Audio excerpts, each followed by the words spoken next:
इतनी शिद्दत से मैंने तुम्हें पाने की कोशिश की है कि हर जर्रे ने मुझे तुमसे मिलाने की साजिश की है। कितना सही कहा है ना यार, वरना ऐसे कैसे पॉसिबल है। पूरी टीम मिलकर जो रामायण 24 घंटे में करती है, वो अखंड रामायण मैंने अकेले ने बैठकर 22 घंटे में खत्म कर दी।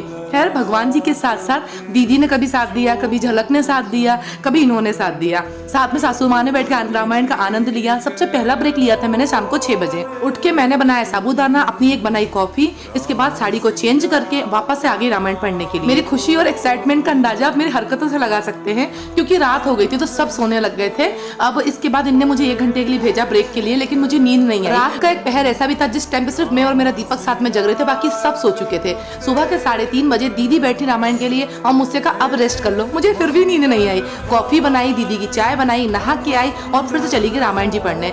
सुबह 4:30 के समथिंग मेरा सुंदरकांड हो गया था, इसके बाद लंका कांड, इसके बाद उत्तरकांड। बच्चे स्कूल चले गए थे, पैरों में दर्द भी हुआ, सब कुछ हुआ, लेकिन फाइनली सुबह 10:30 बजे हमारी रामायण जी कंप्लीट हो गई थी। अब दीदी को बिठाया भजन करने के लिए और मैं आगे किचन में खाना बनाने के लिए। खाने में बनाया हमने खीर, पूड़ी, छोले और सूखे आलू। इसके बाद रामायण जी की आरती करके, सासू माँ का आशीर्वाद लेके, कन्या को भोजन करा के और फिर हम बैठ गए खाना खाने के लिए। हाय हाय हाय, 2 दिन बाद खाना मिल रहा था, मतलब खुशी का ठिकाना ही नहीं। बाद लिए कॉफी, इसके बाद पतिदेव से अपनी तारीफें सुन के मैं सीधा सो गई थी। उठी थी 12:30 बजे। नेक्स्ट दिन मैं बताती हूँ फिर क्या किया।